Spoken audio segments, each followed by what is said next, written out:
Alors, des nouvelles de mes recherches linguistiques.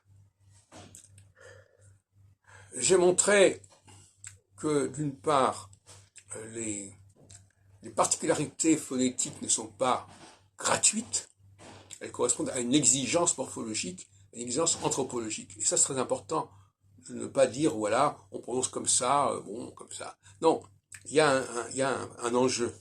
L'enjeu, notamment, j'en ai parlé, je crois, l'autre jour, c'est que il faut distinguer clairement le masculin du féminin, le singulier du pluriel. C'est fondamental. Et il faut que ça se perçoive au niveau de la sonorité. Donc, en ce sens-là, je crois que je fais une néophonologie, une phonologie qui met l'accent sur le rôle des diphtongues notamment, mais aussi de certain nombre de passages, par exemple du L au U, hein,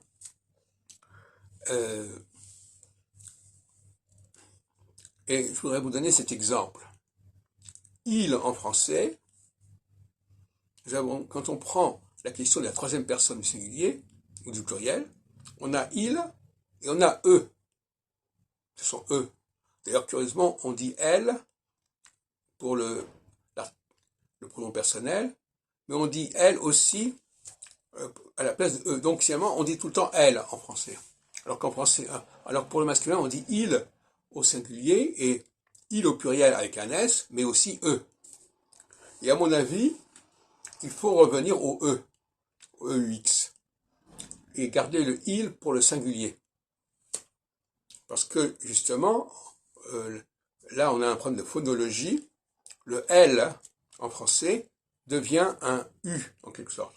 Comme par exemple, au lieu de dire à la maison, je dis au marché.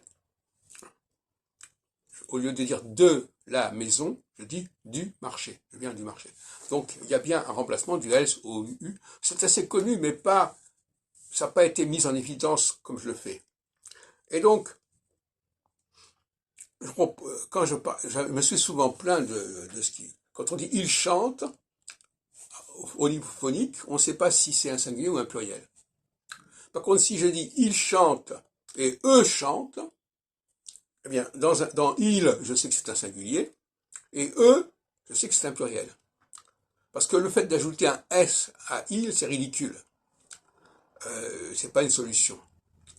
La bonne solution, c'est de remplacer le L par le U, et en réalité, quand on regarde le système, c'est bien il et eux. Donc désormais, il faut dire, non pas ils mangent au pluriel avec un S, il faut dire eux mangent. Et à ce moment-là, on comprend que ça s'écrit avec un NT et pas un E tout simplement.